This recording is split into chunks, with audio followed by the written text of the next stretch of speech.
A lot of trans people have been very mean, verbally abusive even, to J.K. Rowling. But most people criticizing Joanne, or criticizing me for that matter, might be hurt and angry, but they're not violent. But when you're receiving hundreds or thousands of messages full of hurt and anger and hate, you experience it as one huge tidal wave of loathing crashing over you all at once. And that 0.1% of messages that really are violent, they become emblematic of the way the whole experience feels. And if you've been the victim of abuse before, the experience can be pretty triggering. So it's just not always. Couldn't you just like delete your Twitter account? Couldn't you just like get off social media? I'm getting better at getting off social media. I feel better when I do enjoy Twitter though. I like the arguing with people. I like the casual insults. The problem is that like at the time you're like, oh, I enjoy it, but then afterwards you're like, I just wasted like an hour of my life on bullshit. An hour? That's it? Oh man, I'm sorry. I wasted 5 hours of my life. Exactly. Those are the days that I really feel.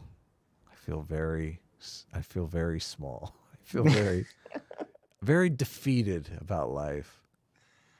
At least I'm not in the Scott Adams camp. Where it's like today's the day that I lost. 13 hours a day situation. It's always like very telling when I go to someone's Twitter page. I'm like, oh, someone tweeted something, and I want to go find it, and I'm like, oh my god, they tweeted like 50 tweets in a day, and you're scrolling and scrolling like for this one tweet. You're like, this person needs to get a fucking life. This is too many tweets. Yeah. Yes. What's happening? I'm not that bad, am I? No. Yeah. I try to limit it. Your tweets are always like aged wine. Like you really. Well, thank you, sir. No, you really do. Like your Twitter game is on it. You like keep them guessing. Me, I'm just like, I'll try this joke and see if it works. That's you're like really trigger happy. What? Trigger happy? What are you talking about? I mean, you just as you said, you just throw them out there. Fuck yeah! It's like I look at it as like an experiment, like a experiment. You're looking at it like this is published work. This is my this is my back catalog of tweets. I see that. I see. You got a different Twitter at it. I'm more like, I'm more a brawler. I'm more quick and down and dirty. I'm in the mud with people.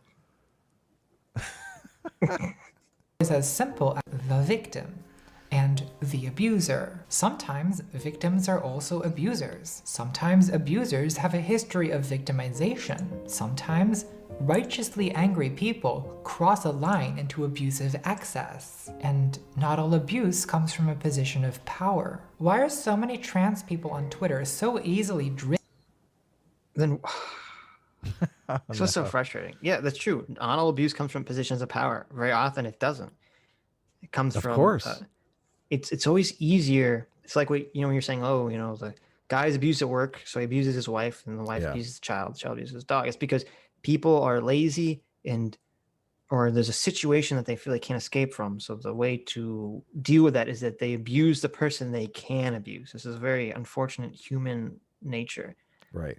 And so in one breath, Contra says this, and then the other breath, just a few minutes before, she's like, but it's not categorized as oppression or bigotry unless, you have power and privilege and a history of oppression.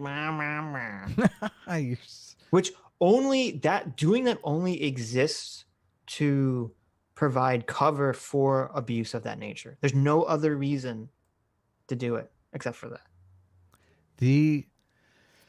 It just occurred to me that Twitter has created a situation that kind of never existed before, because like that person who, gets bitched out by their boss would like to respond to somebody equal to them or above them in status, but doesn't have that ability without serious ramifications, right? Now they can. So that's why they're kicking down. Right. But Twitter, all of a sudden, you're like, finally, I can yell at celebrities all I want. Yeah.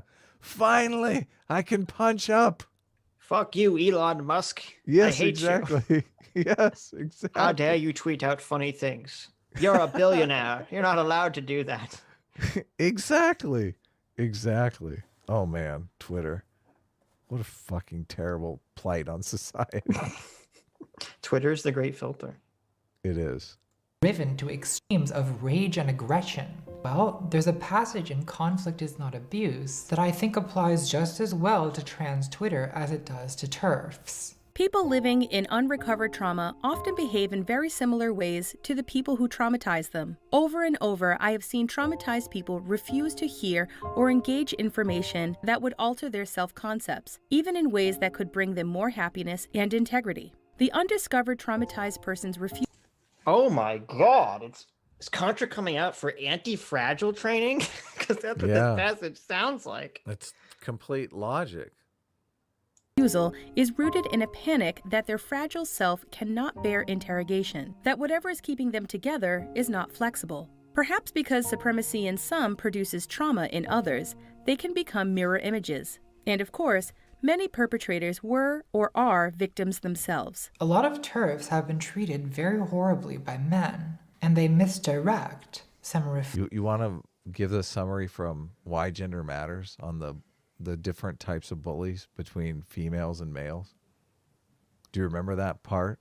I remember the part where we're talking about how the male bully is, trying to is a acquire... loner and an outcast. Right. And the female bully is like the popular girl who just is fucking with people. Yes, exactly. Isn't it crazy? The female bully is the one that's actually liked more than anyone. And girls that are so funny, low status are rarely bullies. Well, I mean, to be fair, it's weird. For men, there are both. There are high status, like the jock, right? The alpha male, bully. But there are also like the weird loner, like, who's sort of like high status in that they're like super, like you don't want to fuck with them, but no one's looking up to them. Mm. That bullying behavior exists in men. It doesn't exist in women whatsoever. No. Yeah. It's an important distinction. Reflection of use at trans people, a vulnerable group who they can mostly get away with hurting. All that is a social construct, by the way, just to let you know. I don't want you to think that's like biological or anything. Unlike standing up to powerful men, right, which would be dangerous and difficult. And a lot of trans people have been very horribly treated by men, by TERFs, by strangers on the street, by their own families. And for some of those trans people, canceling celebrities on Twitter is the one kind of power they have. Oh my God. There you go. She's making my point. She's making your point. Don't fuck with my mind reading ability, guys. Don't fuck with it. I fucking read minds. I'm going to get a t-shirt. I read minds. Stay back. I need you to social distance. I will read your fucking mind. Plus, extremely online trans people really don't have a strong sense of conviction in their own identity, which is why they need constant external validation to prop them up. They need to constantly be told that they're valid, that they really are the gender that they say they are. And if someone even obliquely I don't want all this free, unpaid emotional labor. Come on. Can't you hire people to affirm your gender for you? Why do I have to do it? Yeah, but why was I drafted into the gender affirming army? This is so hypocritical because she just spent the whole video railing against J.K. Rowling, using all the same tactics, basically saying you can't question anything in the transgender movement or you're a transphobe. But now she's like, but then again, there are all these trans activists. In the last 10 minutes, she's like, there are all these trans activists who are assholes. It's like, yeah. Well, thank you. Okay. Yeah. I thought trans activist was a secret transphobic dog whistle. Like, what are you when you say is it okay? Like, I don't understand. She's using a lot of concern here. Is it dog whistle concern or what's going on? There's a lot of concern trolling going on here, Contra. Yeah. Threatens or questions their fragile self-concept, they lash out, Twitter being their only weapon.